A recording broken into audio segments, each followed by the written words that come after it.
এই জন্য বাপ একটা কথা হলো, সর্বশেষ যেই লোকটা কবরে যাবে, শেষ যেই ব্যক্তি মরবে পৃথিবীতে, হতে পারে তাকেও শুধু কবরেই থাকতে হবে 40,000 বছর।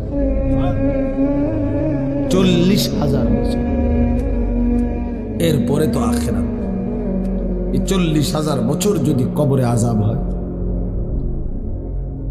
40,000 বছর যদি কবরে আযাব হয়,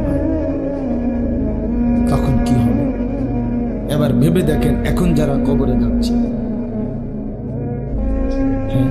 নূহ আলাইহিস সালামের জামানায় যারা মারা গেছে, ইব্রাহিম আলাইহিস সালামের জামানায় যারা মারা গেছে, নবীজি সাল্লাল্লাহু আলাইহি সাল্লাম তো 1,500 বছর আগে ইন্তেকাল করছেন, 1450 বছর আগে। তো ওই সময়ে যারা মারা গেছে তারা কবরে পড়ে আছে আজকে 1,500 বছর, 1,500 বছর, 1500 বছর। তাহলে নূহ আলাইহিস সালামের জাতি কত বছর থেকে পড়ে আছে? কোথায় নূহ নবী, কোথায় আমাদের নবী? কত ব্যবধান!